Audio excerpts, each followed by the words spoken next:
Package na to, bound for Mindanao, Zamboanga del Sur, Tukuran. Morning! Pasok, pasok. Medyo mabigat to, sir, ha? Okay lang po. Yan, kukunin na nila. May bulilit, sir? Ha? May kasama pong bulilit. Sir, okay lang. Eh, pasok mo. Pasok ang sapatos mo. Ayan, may kasamang bulilit siya. Alam na ni Arlene to, ako kukunin ngayon? Apo. Sige. Yan.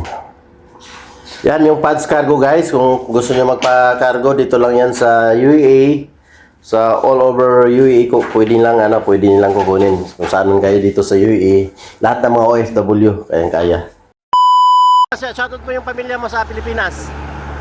Saan nga sa inyo? Ha? Sa Samar. Shoutout sa mga taga Samar dyan. Nandito si Jason. Yung manager ni Pads Cargo. Yan. Yan, shoutout kay Sir Pads at saka kay Ma'am Arlene. Sir, salamat ha. Ano pangalan mo? Iyan po. Shoutout ka, Ian. Shoutout sa mga taga-Quezon City. Quezon ka? Ayan guys, ito yung Pads Cargo. Kung gusto nyo magpapadala dito guys, ayan ito yung contact number nila guys. Ayan.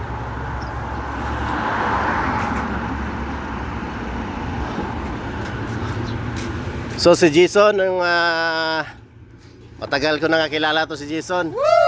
Ason, may ilan na ba yung mo? Asawa mo ngayon? Ayun! Wala talaga. Ha? Parang naging asawa lang. Okay lang yun. Kumbaga, di ba son?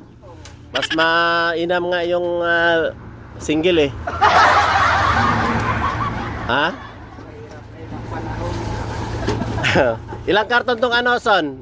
Ilang karton pwede makasya rito? Siguro, sobrang 20 bucks. Shoutout na. Sige son, salamat Ingat kayo, sir. Iyan. Salamat. Kahit kastigado ngayon, Pilipinas ng bagyo.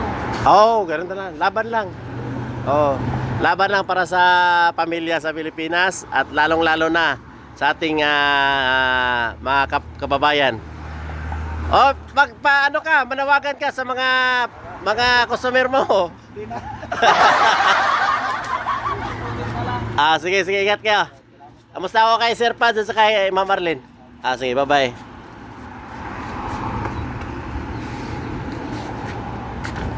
Yan, kuha ng cargo guys. So, let's go.